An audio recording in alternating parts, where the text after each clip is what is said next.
Good morning, everyone. We're just going to wait a couple more minutes for more people to join. If you've got a second, we'd really appreciate you filling in the polls that we've got at the bottom. Speak to you in a second.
Alrighty, I think we're going to kick off.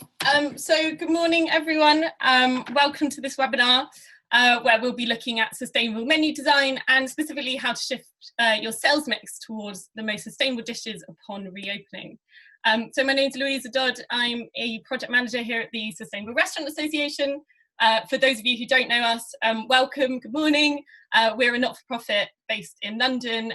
We really focus our energies on driving the hospitality industry in a direction which is more environmentally restorative and socially positive. We're best known for our membership platform, Food Made Good, where we've got 11,000 restaurant members who we rate, support and celebrate sustainability change. When we talk about sustainability at the SRA, we take a very holistic and broad approach. So we include everything from sort of sourcing, society and the environment. Our full framework is available on our website should you be interested to learn more. So to kick off, for the next hour, we will be beginning with myself talking, and I will be talking through why sort of post-COVID reopening is really an incredible opportunity to relaunch with sustainability ingrained into your menu development. I'll also be talking through, I guess, what constitutes this sustainable menu. We're then really lucky to be hearing from Chantal Nicholson, who is the chef and owner of the award-winning Treadwells in Covent Garden. We'll be exploring how sustainable menu development really plays out at Treadwells and how practically, I guess, menus can be built with sustainability at their heart. We're then also really excited to say that we'll be talking to Edwina Hughes, who's the head of engagement at the Cool Food Pledge for the World Resource Institute. And with Edwina, we'll be exploring the best ways of promoting the most sustainable dishes that you offer through the WRI's playbook. And we'll be talking through their sort of 5-step recommendations. So yeah, so I guess to kick off, just some housekeeping points. Sorry, I know this bit is a little bit boring, but the slides, recording and summary will all be sent to you guys after the webinar. There's also Q&As available at the bottom throughout, so please feel free to ask questions. We'll be allowing one question for both Edwina and Chantal, so please, if you have any specific questions for them, let us know and jot them in there. There's also, as I mentioned, polls throughout. Thank you for those who have already participated. We'll give some time towards the end to also make sure that they are filled. Right, so to get going, this webinar sits within an array of support that we've been providing to our members and the wider industry around the concept of reopening. This to us means being both sustainable and safe, and this is all being compiled in our Reopen Right guide, which again you can find on our webpage. And this is really looking at how you can incorporate sustainability into a new business model. And so while every business will be a completely different starting point upon reopening, as every operation is different, I guess the question is why now to operate sustainably? And time again we hear from our own members in the wider industry that sort of oh, if only we could start again, and if only we could sort of do this a little bit differently, that would help us kind of launch and practice in a more sustainable way. And so, you know, building sustainability in from the beginning allows decision making to be a little bit easier and slicker. And this is, you know, albeit we're not sort of completely restarting our businesses here, but this sort of opportunity to relaunch is really a once in a lifetime opportunity to rethink our existing operations and to relaunch with sustainability integrated into those daily practices. And I guess also it's important to recognise that sort of the policy, the progress we've made with goals and targets to do with climate change and sustainability more broadly, you know, they're not going to stop just because we have taken a pause at the moment. And so, you know, hospitality is still going to have to play a really significant role in driving that change. And this is an opportunity again to kickstart that journey and the role that your business plays in that. And I guess menu, you know, why we're talking about menus today, your menu offering is obviously critical to any restaurant, whether you're, you know, classified as a sustainable restaurant or sort of on that journey at the moment. And this is because the menu showcases, you know, your ethos and your values and the suppliers whose produce you support, but also because this is a fundamental method in tackling the agricultural impact of your business, which we know holds the largest responsibility for food-related greenhouse gas emissions. It's also sort of a prime time to shift your menus because likely for those who have been operating during coronavirus, your operating streams have already had to diversify. We expect that kind of menus will need to be shorter, more reduced. There'll probably be an increase in sort of set menus in order to adapt to this reduced footfall, but also prevent food waste and prevent buying any excess and therefore protecting the bottom line. Also, we don't really see an immediate end to sort of the rise in delivery. And so how the menu can be best catered towards delivery is not going to go away.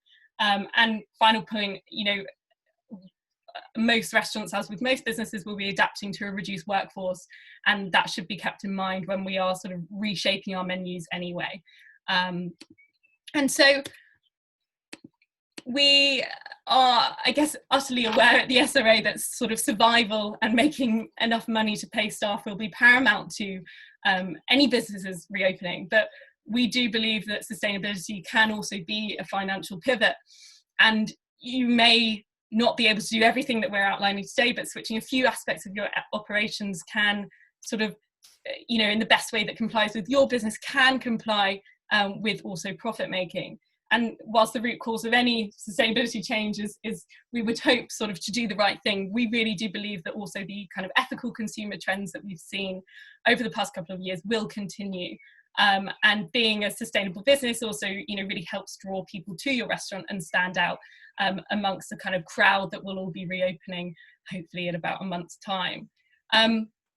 And so when we talk about, I guess, what this sustainable menu looks like, here we'll be talking through sort of 5 principles today that really define this sustainable menu. And to illustrate this, we pulled together a sort of example menu using dishes from our One Planet Plate campaign.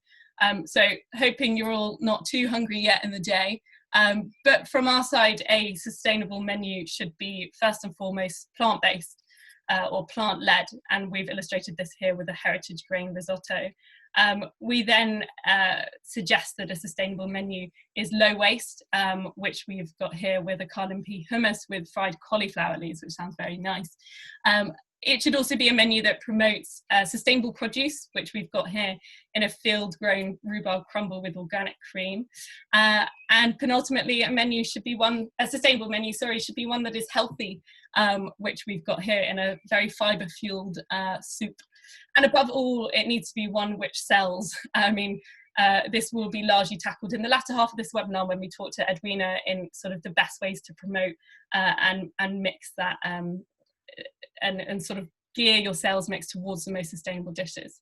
And while sort of on menu signage is also something we'll be looking at, albeit potentially not as explicitly as we've done here, you know, we really encourage that sort of menu communication to be a way that you explain those efforts to your diners. And so first up, to go through these sort of 4 points of what a sustainable menu really is. Number one is being plant-led, and why, as I'm sure we all know here, you know, reducing our meat consumption is the single biggest thing we can do to reduce the greenhouse gas footprint of our diets. A kilogram of beef requires 60 times more greenhouse gas emissions to produce it than your equivalent weighting in legumes. And hospitality plays a role here because, you know, vegetarian and vegan trends will continue, we foresee. And so I guess the what here is that this means reducing our reliance on meat and dairy. This means offering a diverse amount of plants to increase both sort of seed and broader biodiversity. We encourage you to look at the NOR Future 50 Foods report there for some inspiration. You know, the way that we're sort of encouraged at home to eat 30 different fruits and veg, 30 different foods every week. The same principle could easily be led on a menu. This is also, you know, in being plant-led, about being local and seasonal and avoiding air miles. And for the produce which you can't sort of source local alternatives easily, you know, certification is something that we definitely promote. When you do sort of require meat and fish on your menu, you know, with meat, we really recommend that is British only and produced to a high welfare. And in terms of fish, that this is a responsible fish supply, which means it is certified and it is not in spawning season. And the how here, you know, how do we implement all these amazing ideas? Something that we've seen a lot of success with our members is sort of setting a target, you know, saying that only 25% of our dishes will include meat in them, or, you know, allocating a certain area of the menu, not physically, but saying that sort of all of our starters will be meat-free is a great way forward. Also sort of main dishes, especially red meat, making sure that they are no more than 80 grams per portion. Some have also had a lot of success with sort of adding a surcharge for meat as well on certain dishes, making it sort of an optional element. And also sort of highlighting and promoting vegetarian and vegan dishes as part of any kind of specials or dishes of the day. And then next up, we have being low waste. Why, you know, as I'm sure many of us know, food waste is one of the biggest challenges and biggest opportunities for the global food system. A third of the food that is produced in the world is wasted, and a quarter of the greenhouse gas emissions from food production are wasted. And hospitality in the UK, around 1 million tonnes of food is wasted. So we have a really significant role to play here. And so this means sort of, I guess, designing menus which maximise all of those offcuts, those trimmings, and preempts any plate waste, you know, not putting a garnish on a plate when you well know that will be sort of wasted by your customer base. We conducted some research with Just Eat that came out a few weeks ago, which sort of preempts that during that reopen period, as sort of footfall fluctuations are occurring, we think that there will be more food waste occurring, especially in those first couple of weeks. And so by designing a menu which is sort of low prep waste base, allows us to prevent sort of excess food waste. And so also this links to kind of the broader ethos of promoting the sort of use of any supply chain food waste. We, you know, are well aware that there's kind of a backlog of would-be restaurant food waste at the moment due to the coronavirus, but also sort of wonky veg and second selection, having those conversations with your suppliers to understand, I guess, what is kind of regularly wasted without kind of going too down Barbara on us all, you know, having that conversation of when there are crop rotations in place, you know, what produce is regularly wasted at farm level that could then be integrated into your restaurant. And having those conversations now, before or during that kind of menu development will be a great way to shift that food waste that we foresee. When we do include meat and fish in our menus, that's also about having a sort of nose to tail and fin to gill, if you like, approach, which means using offal and promoting offal and all kind of elements of meat and fish as part of that offering if you are going to have meat and fish on your menus.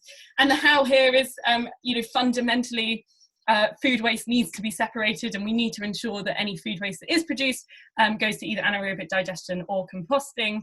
But also, you know, we recommend that restaurants do set a reduction target, which may, you know, be a little bit more challenging during those first couple of weeks, but if, as you are designing those menus, you really consider sort of what is the spoilage, the prep and the plate being waste that's being produced with that menu, then that's a great sort of first step to make sure that you're integrating all of those offcuts into other elements of the menu.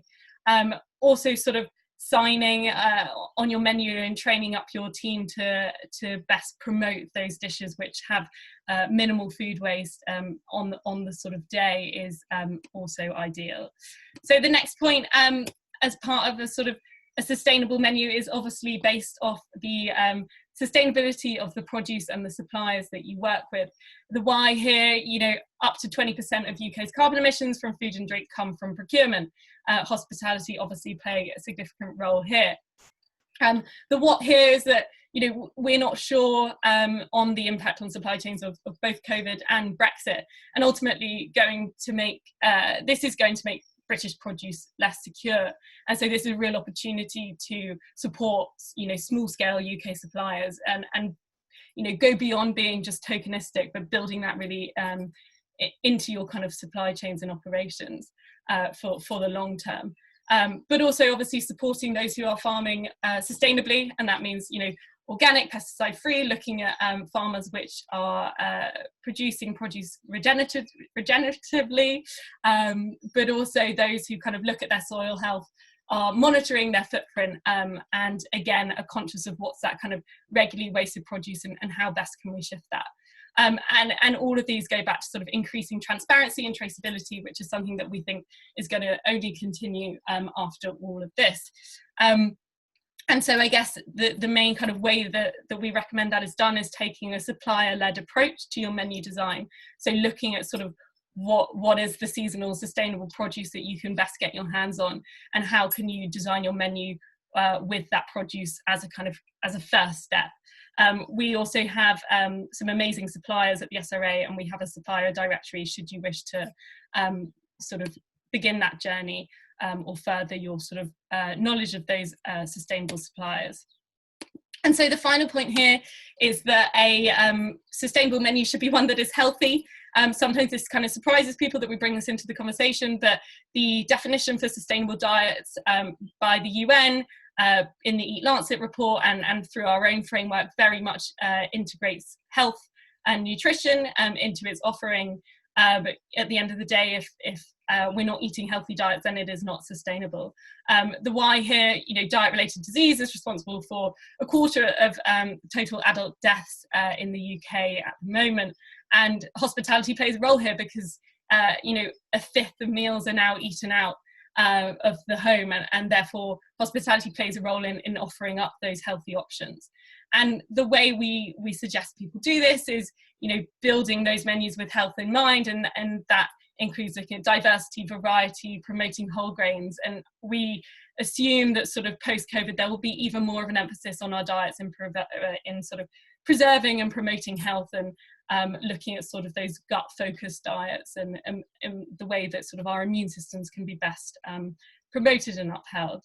And the kind of how here is, you know, following the recommendations on sugar, saturated fat and salt, promoting veg to increase micronutrient intake, and sort of having calorie and portion control. So they're the kind of four main points. As I said, we'll be going back to the point that sort of sustainable menu is obviously one that needs to sell at the latter half of this conversation.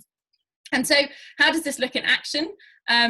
So we've taken the three sort of top, the most eaten out dishes in the UK and applied these principles. So as an example here, we've got the cheeseburger, apparently the most purchased out of home meal.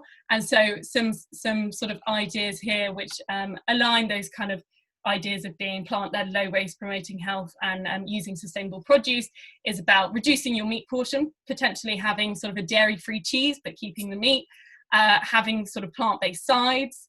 And then with pizzas, you know, that could be about making sure that wonky produce or second selection veg is used on that menu, and ensuring that you know, there are a wide array of meat-free options as well.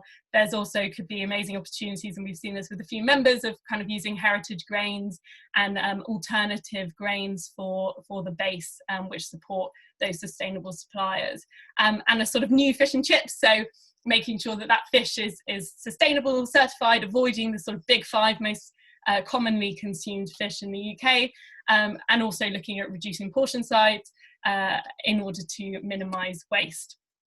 And so one restaurant, which we're well aware that every business is completely different, and applying sort of all of these principles might be completely out of reach for your operations, but if you can apply sort of one small aspect of what we've suggested here, then that's an amazing place to start. I think if complete sort of menu redesign isn't an option, let's just have a think about what can be done to make sure that sort of the menu that we relaunch with is more sustainable than the last one. And so one business which has definitely been able to ensure that sort of menu design ticks all of these boxes from the get-go, and a sort of real inspiration for us to all look towards and learn something from, is Treadwell. So I'm delighted to welcome in Chantel to this conversation. So I'm just going to unmute you, Chantel, and start your video, if that's okay. Can you hear me, Chantel? Is that all good? Yes, I can. Hi, everyone. Thank you so much. To kick us off, could you talk us through what dish we're looking at here? I've been sort of eyeing it up the past couple of days and trying to work it out. So that was one that we did in January, actually, which is from our Veg Wells menu, which is our plant-based tasting menu. And it is a homemade tofu, which is kind of a little brown blob, which is coated with a crumb that we've made from the pumpkin, or the waste from the pumpkin, effectively, that we'd peeled. There's a British grown squash on the left, so we actually make the soy milk for the tofu, and a British grown squash on the left, which I roasted and then just slightly kind of dehydrated, so it was sweeter. And we've got a tamarind broth and then some crispy curry leaves as well. Looks very good. I'm glad I didn't sort of pre-warn you that I was going to put you on the spot there, so I'm glad you remembered it, part of it. And I guess you guys have sort of from the get-go, seasonality has been, and sort of being plant-based has obviously been built into your operations. But I guess inspiring chefs, we often see with our membership base to sort of be really creative and innovative with veg. Is that something that kind of you guys have ever struggled with, and sort of what do you do to make sure that chefs spend as much time being really innovative about the sort of plant-based options as they would with sort of meat and fish, sorry? Yeah, I mean, for me, I just kind of enjoy the challenge as well, the fact that you've kind of removed 50% of what you can use. And I have always loved vegetables anyway, so for me it's not really a difficult thing to do, because I could kind of quite happily just live on those, really. But I think for me it's all about approaching it the same way that you approach meat and fish. I think that's sometimes what chefs traditionally in the past haven't done. It's kind of been an afterthought. It's kind of been we have to have this on the menu, rather than taking that pride and saying, well, actually, let's put something on the menu that it's going to be hard to choose between the meat option or the plant-based option, because everything stands up. And I think that's with the same approach, same level of flavour. And I think we, in terms of, yes, there's probably more work that is involved in plant-based dishes, especially at Treadwell's. We, in terms of the actual labour cost of the dish, it's much higher than the meat and fish dishes generally. Obviously, the actual produce cost can be a lot lower, but again, it's just balancing that act. And also, I think it's doing things that actually you can, that will work for you in terms of prep time, in terms of service time, in terms of actually being able to get the food out at its best in the right amount of time. So I think it's approaching that and thinking, okay, if you would, I always give the analogy that you would never steam a steak because it would be disgusting. It's just not something you would do. Yet we kind of just, a lot of people in the home, especially, their default option is to steam vegetables. And you lose out on so much of the flavour that way, when it comes to some things. So I think it's having that same approach, that you kind of take that pride in creating something really delicious that you do, with grilling that perfect hanger steak. You've got the caramelization, which creates that flavour, and the same applies to veg, that actually, when you get that extra layer of flavour, it is really delicious and just as satisfying as a meat or fish dish. Yeah, brilliant.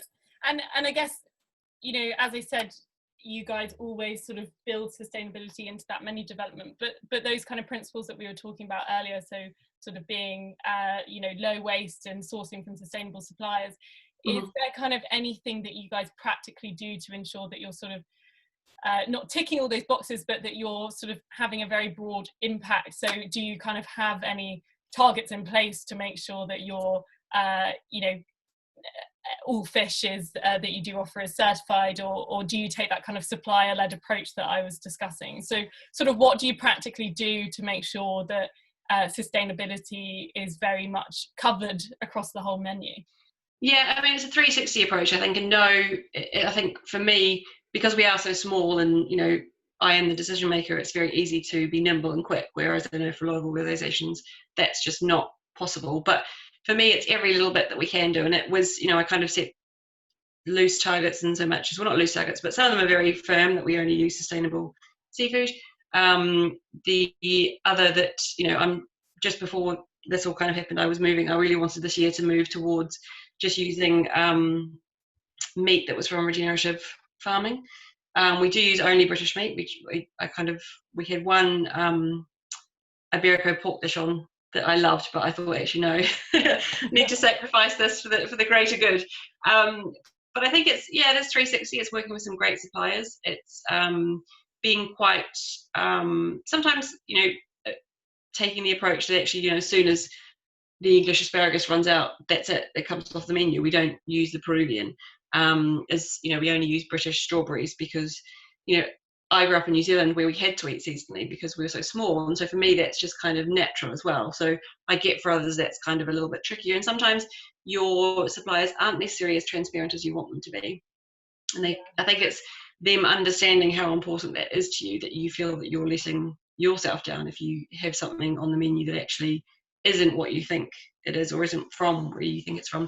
I think the biodiversity one as well. And so for me, I made a conscious kind of decision about just before, we came into autumn last year, about using more pulses and grains.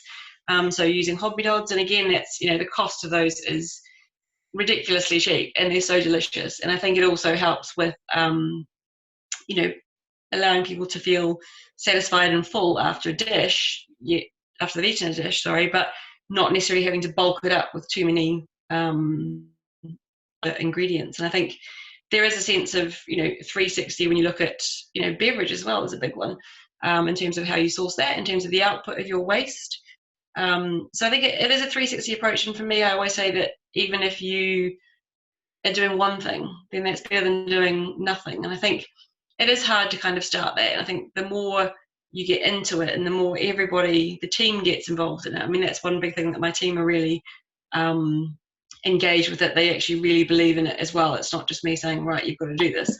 They actually then get excited about what we could do and how we can do it and how we can utilize, you know, different parts of things that we probably normally wouldn't have before. So I think it's kind of, in some ways, don't put too much pressure on yourself to kind of do everything at once if you can't. But I agree that this time is a bit of a reset. So it kind of gives us a bit of an opportunity to say, actually, how do we want to kind of shape things moving forward, and, you know, and try it. And if it doesn't work, then it doesn't work. And I think also, you know, the number one thing is, especially, you know, now more than ever, that it's got to make sense financially, because, you know, there are balancing acts you have to make, and some decisions I make, you know, it does come down to, actually, we can't really afford that, or on the flip side, our guests won't pay that price for that particular dish. So there's lots of things to balance. But I think it is just about, kind of doing as much as works for your framework in your particular area, your particular offering, your particular restaurant, your particular team as well. It's all a huge kind of, there's a lot of factors that make up for it. And you mentioned there kind of, I guess, getting your team involved in sort of scoping out what those menus look like. I imagine, you know, the kinds of chefs that gravitate towards working with you guys are sort of have seasonality and sort of sustainability built into their own ethos. Not necessarily. I wouldn't say that. I mean, there's some that you literally kind of teach them from scratch. And even especially with waste, that's probably one of the things that most new chefs, I would say, in the kitchen, that's the thing that I need to kind of drill into them, is that, anything, the rule is that anything we can eat doesn't go in the bin. And that could be the end of a cucumber, it could be, the peelings from a pumpkin, all those things. Chefs are very just apt to kind of just, or especially sometimes where they've worked previously, that's just not it's not part of their modus operandi, so they don't necessarily know. It's automatic for them to put it in the bin rather than actually just keep it. Yeah, and is that about kind of making sure, as I was saying earlier, that those menus are developed with sort of all of those offcuts sort of built into the menu, or is it actually for you guys more about sort of keeping on the training and making sure that people don't sort of peel too far into the potato more than they need to? It's probably more based on the menu development and what we put on the menu, but also because we cook staff food, there's always a way to use something. And for me, I like the fact that people can get creative about what to do with something that potentially would have gone in the bin, but actually they've made it into a delicious meal for everyone to enjoy. And I think they do take pride in the fact that they've managed to be able to kind of rescue something or salvage something that potentially wouldn't have happened elsewhere. Yeah, love it. And in terms of the meat and fish that you guys do offer, you say that you kind of aim for it to be high welfare and sort of certified, but are there any other sort of things that you guys do to make sure that you sort of reduce that offering? Do you sort of play around with, as you said there, using sort of British pulses or anything to sort of bulk up that fulfillment aspect? What do you kind of do to reduce your meat but still have it on the menu? Yeah, absolutely. It is looking at portion sizes is a big one, but also looking at the cuts of meat that aren't as popular, because also that's taking some pressure off the farmers. If you actually can use those, things like pork collar or lamb belly, lamb breast, things that actually aren't very popular. So actually, if there's a way that you can find to make them delicious, and again, even with the meat and fish, it's portioning, and then any trim we freeze, and then we create a dish based on that when we've got enough in the freezer to be able to put something on the menu. Yeah, so it sounds like you have very transparent and close relationships with those suppliers, and are you able to sort of do you visit them, how do you have those conversations of kind of like what is regularly going to waste and how can we play a role in using that? Yeah, I mean, I think there's a lot of it is just chatting to suppliers and seeing what they've got, and sometimes it's just seeking out suppliers as well, and that's just through connections, networks, and actually finding a way to find something that is interesting and different. And also visiting them would be lovely, but unfortunately time has always been the struggle, but hopefully that may change slightly, because I think it always helps to actually see where things come from. I mean, one of our veg suppliers we do, which is organically out in Chingford, so I went to visit them kind of a couple of years ago before we started using them, and that really helps me to understand how they operate, and things that potentially would be a frustration you kind of can overcome because why it's happening, versus being kind of the 247 supply that I think we probably has gone too far, really, in the fact that we can get first deliveries, second deliveries, Sunday deliveries. It's kind of just non-stop, rather than being a bit more, in some respects being a bit more, I guess, standing up in a way and saying, well, actually this wasn't available, therefore we've got this on the menu today, rather than kind of having to stick to exactly what's printed. But again, for some sites that's just not possible, so we are in a lucky position that we can just make those decisions and changes very swiftly. Yeah, so it sounds like sort of where possible that your menu can be fluid, and whether that's about sort of changing just a little aspect of that. We've seen people just sort of say, with market vegetables or something that can then be collected on the day, is a really sort of useful way to increase that fluidity. Absolutely. Yeah. And so I guess, in terms of your sort of modelling, planning, post-COVID thoughts, how sort of, are there any particular aspects of sustainability or particular sort of elements of the menu that you foresee sort of changing, once you are able to reopen? Or do you sort of you know, plan to sort of continue as you were? I mean, I was already on the trajectory that I want to continue on, which is looking at, you know, kind of purely British, and, you know, to 95% British, I would say, because there are some things that we actually just don't produce here, and the organic, regenerative meat as well. So I think, but for me, instead of now, I guess the change was kind of, you know, for me, variety was always great and having lots of options on the menu, whereas that's kind of completely U-turned and saying now, well, actually, you know, we need to have a really short menu, potentially even looking at just having, you know, pre-orders as well. If we're not able to take walk-ins, then, you know, if our guests can take the pre-orders, then also we know how many of everything we need to prepare based on the fact that, you know, we won't be open 7 days to start with, so we're not going to have that ability to be able to use things like we did in the past. So just being a bit more, we used to be able to be very of the moment of the day, whereas I think that's going to have to shift, that we become a bit more structured in our approach to the menu and to ordering, and to what we offer. But then also I think there could be an opportunity to be a little bit more, I guess, creative with the wording on the menu, as you were talking about. So instead of actually saying what, you know, we did on our other tasting menu, actually, I was using some organic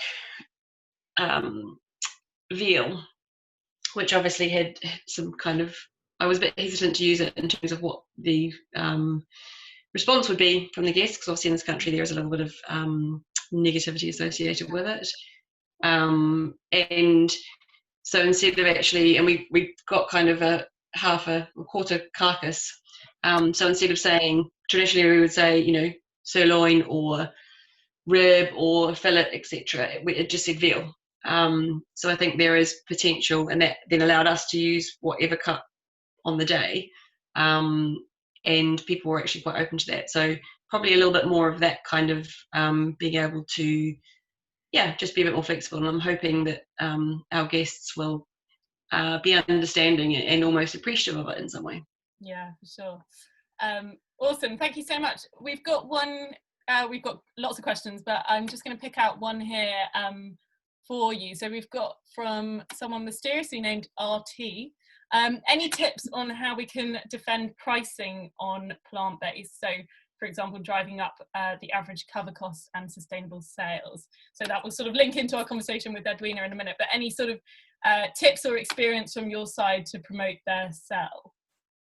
I think that is a tricky one, because I agree that, you know, someone won't necessarily pay, if you're talking about actual pricing versus popularity. You know, you can quite easily put a piece of, you know, I can put a piece of turbot on the menu and have to charge, you know, kind of upwards of £30 for that, because that's the only way I can cover my costs. But I couldn't put a pumpkin or a cauliflower dish on for the same amount. So, but actually, where we are with our tasting menu, so our plant-based tasting menu and our tasting menu that contains meat and fish, they started off being quite far apart, and gradually now they're very, very close, and when we do reopen, I will price them the same. So I think it's just that education sometimes, and I think even with you know, just again, if your team can actually say why that costs that amount, that the food, you know, actually overall that plate of food costs exactly the same, because if you're looking, it's got the same overheads, but also if the labour cost is much, much higher, then there is not really a difference. So again, I do think there's a lot to be done to educate consumers on how much food does actually cost and how much it does cost to run a restaurant. Yeah, for sure. Awesome, thank you so much. I guess just to tie up then, sort of putting you on the spot here, but any sort of maybe 3 top tips or any that sort of restaurants who are looking to challenge themselves with their sort of post-COVID menu to be more sustainable, what would be the sort of 3 things that you would recommend they do? I think, kind of what you've said, but to do, you know, really specific. I think look at grains and pulses. They're biodiverse, especially British grown ones. They're really reasonable. You can do lots of delicious things with them. They're easy to prep. They're easy for service. So, you know, look at Hobby Dodds. You can get an account with them direct. Second thing would be to, I sometimes work backwards. So I'm like, right, I really want asparagus on the menu. What's the asparagus dish going to be? So almost look at what's coming into season when, if you're thinking of opening in July or August or September, whatever the month is, look at what's in season and then work from that way. And 3, maybe seek out some new suppliers. This is a chance suppliers are going to be biting off everyone's arms to get business. So, and actually ask them those questions, ask them how they deliver, ask them what they deliver in. Is it reusable, or do they just use boxes and they don't take away? Do they use reusable crates? What do they do? I think having a kind of list of questions of, how they actually get the produce to you can kind of alleviate some of your work as well. And obviously now's the time to kind of do it. And if that's just an email with a tick box saying, can you answer these questions? And then if they've answered them in the way that you wanted them to, then you move to the next step forward with talking to them about supply. Yeah, awesome. Thank you so much, Chantal. Really, really useful. We're now gonna sort of bring in Edwina to this conversation. So I guess, we touched on in that conversation that sort of, I guess, really your most impactful work can be done that when sort of, it's only really sustainable if it's ordered and your footprint is only really as sustainable as it's going to be if it's tailored towards your most impactful dishes. There's no point sort of having a token vegetarian offering that no one's going to buy if it doesn't translate into sales and therefore impact. And so back to that kind of 5th point that we had at the beginning, that a dish is only as sustainable as much as it sells. And as Chantal, mentioned, that turning veg into something that is deemed sort of exciting and valuable, does often require more labour costs, but it might not make you more profit, but it shouldn't reduce that margin. And so I'm excited to say we're going to bring in Edwina now to this conversation. And so, as I said, Edwina is the head of engagement for the WRI's Cool Food Pledge, and we'll just be spending the next sort of 10 minutes exploring the best ways of promoting the most sustainable dishes that you do offer through the recommendations in the playbook. And I guess the playbook does have a kind of real focus on plant-rich dishes, but the recommendations are, as relevant to all sort of aspects of sustainable menu offerings as it is just to plant-based.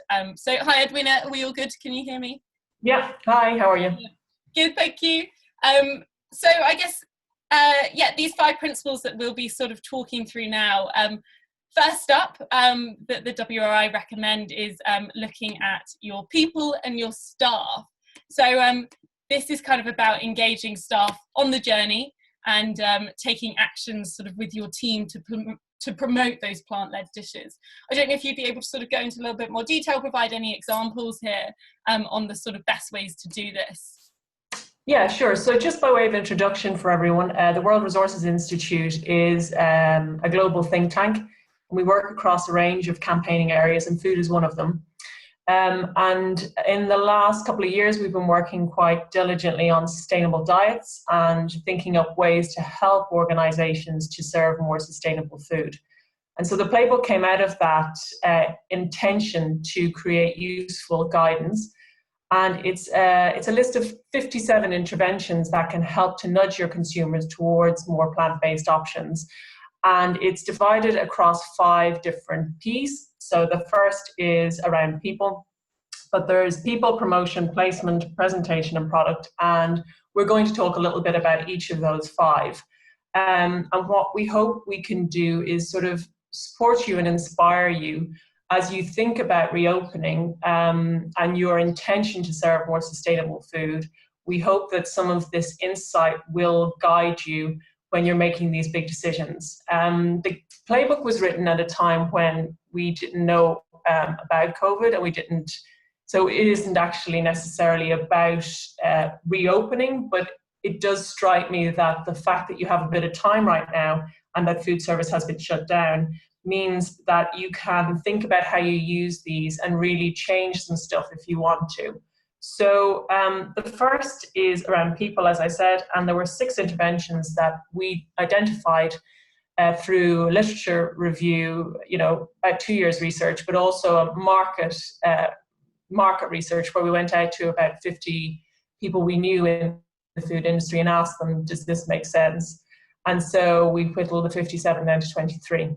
So on people, one of the big things that came out was about how you help your staff to tell a really compelling story about plant-rich options.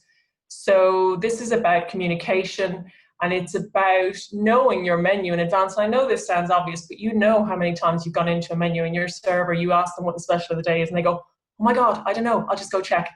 And it's about really preparing people to be on their game and on the ball when it comes to describing some of your plant-rich options, so that it doesn't become the last thing they mention or the kind of aside. We know how to describe meat dishes really well, and we're very good at it. But I think we just need to get people upskilled to be able to do the same for the plant-rich options. When we say plant-rich, we don't mean vegan or vegetarian necessarily. We just mean meals with less animal protein than you might normally see. So just on this intervention particularly, I would point to the Humane Society, who do some training forward food, and it's about bringing your culinary teams together to help them think about how they could do a better job of describing some of those dishes. So just to say, the playbook has a case study for every single one of the 23 most important interventions. So when you look through it, you'll see all these different examples in there. Awesome, thank you. We'll try and link directly to the playbook in the chat as well now. And then next up, we've got product, which I guess we've been talking quite a bit about today, and that's sort of all about adapting the recipe to promote sustainability. I don't know if you want to talk a little bit more about that, Edwina. Yeah, so product is the most important set of changes to make if you want to develop a more plant-rich menu, because the really important thing is changing the composition of the meals. So looking at where you can reduce the animal-based produce. So there's some really interesting stuff around about blended burgers, and just when you're thinking about changing your menu, it's really not enough, and I know you know this, but it's not enough just to add more options. What you need to do is to look at the composition of it and take out some of those really meat-heavy ones. And Chantel, referenced one of the dishes she had to let go. So it is about letting go of some stuff as well as bringing in some other stuff. So yeah, just on product, the case study I wanted to tell you about was about an organization called Green Dish. They have 3 restaurants in the Netherlands. They reduced the meat content of the meals by 1/8 and increased the plants by 1/2. And it was all of the examples in the playbook are rigorous and scientifically researched. So they did a kind of a how satisfied are you with the meal, the original meal, and how satisfied are you with the new kind of meal with 1/8 less of meat and 1/2 more plants, and they were equally satisfied. So I think there's a fear that people won't like it if you take stuff away. But I think if you do it in a subtle way, but also you don't have to take it all away. You can just sort of change the composition and change the amount of animal-based produce you have in the dish. And then the blended burger is a perfect example of that. Awesome, and we're going to conclude this webinar with an example of one of our members that absolutely smashed a sort of blended burger. That's right, yeah.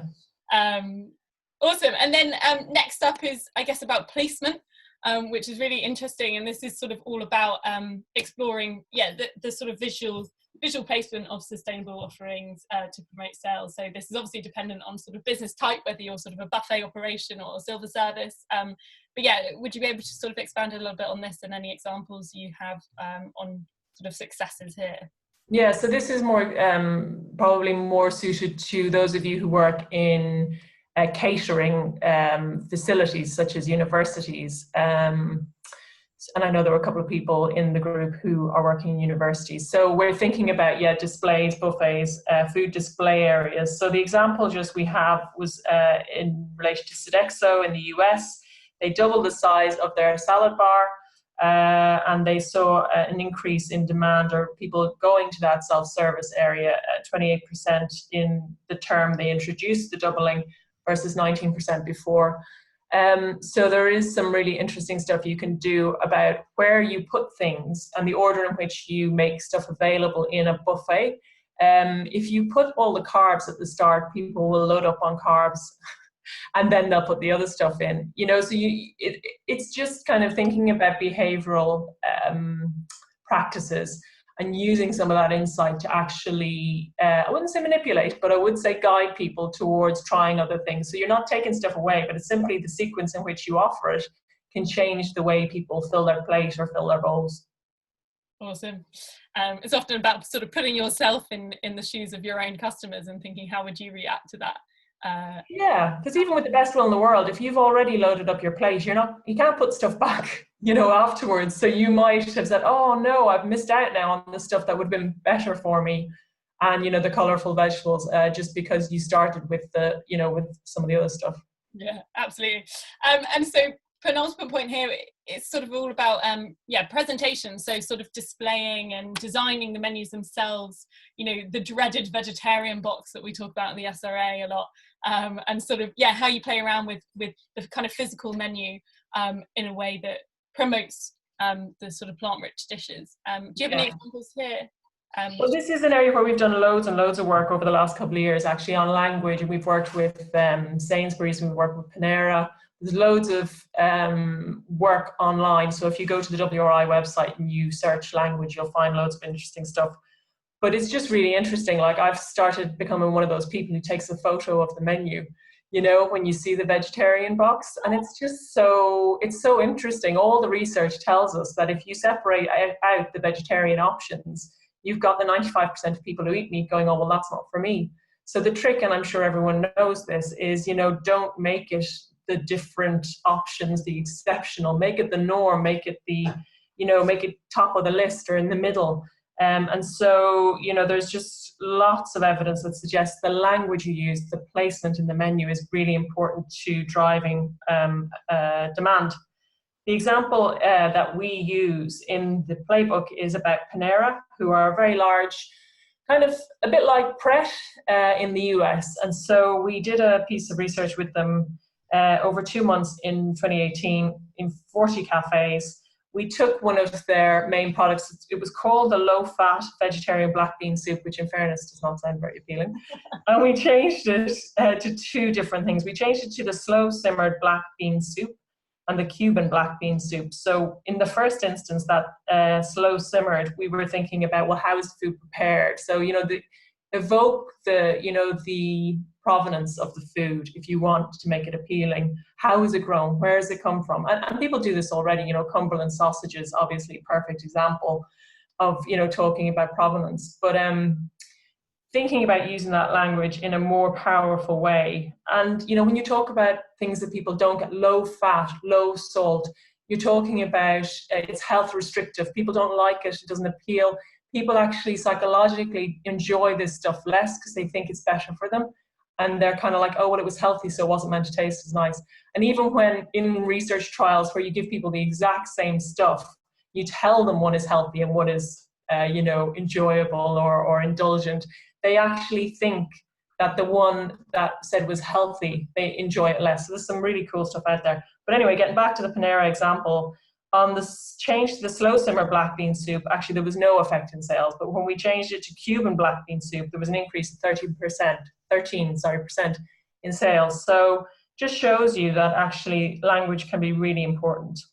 Yeah, so the same way you would sort of label the provenance of meat and fish, why do we not put that on a carrot that's been... Yeah, why don't we, And I think, some of the work we did with Sainsbury's was about, we changed the vegetarian breakfast to, I think it was field-grown breakfast, so it's just kind of thinking about committing the same level of thought to how you describe the delicious vegetables, the color, the flavor, and just kind of getting better at that. And I think, Chantal probably knows this well and pointed to it. We're not used to it. It's not what we do. It's not how we've trained people up to now. So it does require a bit of a culture shift. For sure. Cool. And then the final P that you guys suggest is all about promotion. So this is kind of about, really celebrating the dishes that, the sustainable dishes that you do offer, and sort of bringing diners in on that storytelling. Do you want to? Okay. So I was just thinking about you guys mentioning the North Future 50, and I was thinking about Chantal talking about grains. And what really struck me about the Future 50 foods were that I didn't know them. You know what I mean? And that was the point, that they're amazing foods that we don't know about. And I think that the challenge then is that if you try and introduce people to stuff they don't know, like I'm guilty of this. I go down to the supermarket, if I don't recognize the vegetable, I don't know what it is, I'm like, I don't know if I'm gonna know how to prepare this, you know? So we're all a little bit risk averse. So there's just a real logic in, and this won't necessarily be suitable for everyone, but in giving people taste tests so that they can actually try stuff out before you try and sell it to them, so that you can get their taste buds awakened to some food types that they might not have liked before. So yeah, just on that, the example is a middle school in Vermont, giving people a taste of the vegetable stew the day before you sell it, and then the day you sell it, sales go up by 8.5%. So yeah, it's just about recognizing the fact that you're probably going to be introducing people to new flavors and taste experiences, and being aware that they may be slightly risk averse, and how do you get around that? Great. And then just looking at the sort of questions that we've got here from the audience, there's a question which is quite interesting about sort of, as you alluded to there, the work that you've done with sort of universities and caterers. We've got a question saying, you know, how can you apply what you say to a university concept where students only want cheap filling dishes? I don't know if there's any other sort of work you've done with universities that you could, discuss there. I mean, I don't think students are massively different to everyone else in the world. You know, I think all of these nudges and changes can be implemented in a university setting. I think back to Chantal's point, people don't know the cost of food, you know, and although vegetables are cheaper than meat and fish, the preparation time involved may be longer. So it's important to be able to position your offerings in a way that people can understand, and also that they feel like they're still getting value. So my point on that was maybe to separate out the charge for your meat, so that you have a complete dish without it. So then your student got to go, okay, well actually I'm going to go for the plant-based because it's a fiver for it without the meat added or the fish added, and it's enough to fill me up. But I think the other thing is that we have a perception that meat is very filling and vegetables and pulses and grains aren't, and we need to kind of convince people through experience that that's not the case as well. Yeah, and going back to Chantal's points, I think Hobby Dogs will have an influx of sales today. So completely the point there that sort of there are some incredible sort of initiatives going out there at the moment to sort of increase British grown legumes, which is really exciting. Yeah. Thank you so much, Edwina. So yeah, I think we've added into the chat there how you can read more about the playbook. But anything else to kind of close off there? I know that you guys have a really interesting webinar coming up next week as well. Do you want to just talk us a little bit about that? Yeah, I think there were just two things I wanted to kind of finish on.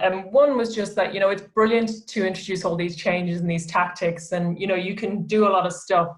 But I think that the point I would just make is that having done a lot of stuff in other jobs and it not making a huge difference, I think if you're really serious about changing the climate impact of the food you serve, you do need to measure what that climate impact is right now and where you should try to get to.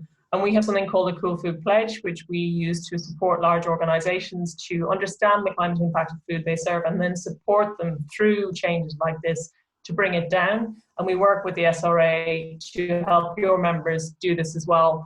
Our calculator is online. It shows you the climate impact of food at every stage of the process. So you can see, you know, what happens at the farm level, what happens in transportation, all the rest, right up to when you eat the food. So I would sort of really encourage you, you don't have to do the Cool Food Pledge. All of the intelligence is, you know, freely available on the Cool Food website. But I would really encourage you to take a systematic approach rather than a tactical approach to doing this stuff. And then finally, just on soil, it's come up a couple of times. Regenerative agriculture has become a darling for policymakers and for people in the food industry. And we have a webinar just looking more closely at the opportunities that regenerative agriculture presents and its limitations. And that's happening on the 10th of June at 3:30. So yeah, I think we'll be sharing a link to that in the chat. We'd love you to come along. It's a brilliant opportunity to challenge and to hear about the research that we've done on regenerative agriculture and what we can actually achieve by investing in it. Awesome. Thank you so much, Edwina. I think my colleague has just put a link to that in the notes. Well, thank you. So just to tie up quickly here, conscious that we've just gone over, you know, as I alluded to earlier, we have a brilliant example. Our One Planet Plate award winner last year, Jareth, the head chef at the Roebuck, basically looked at his bestseller, which was his burger, and managed to reduce the amount of meat in it by 35% by increasing the amount of mushrooms and lentils. And some quick calculations we did the month that he won the award, this equated to, by selling 400 burgers in 1 month, he delivered the carbon equivalent to driving a car halfway around the world, which is, you know, amazing, and just shows that, you know, you can tackle just that one aspect of your bestseller. And Jareth articulates very well that sort of, I don't think any of his diners ever really noticed, and sales remained high, and it's still the bestseller to date. So yeah, thank you guys so much for joining us today. Unfortunately, we haven't got time to go through any of the other questions, but we'll add those in the summary. We do have another webinar, not to fill up your diaries too much with Edwina's as well, coming up in 2 weeks' time with our friends over at Advanced London. We're launching our circular waste guide. If you do have a minute, we'd really appreciate filling in the polls at the bottom. And beyond that, have a lovely rest of your day, and thank you so much for listening, and speak to you all soon. Thanks.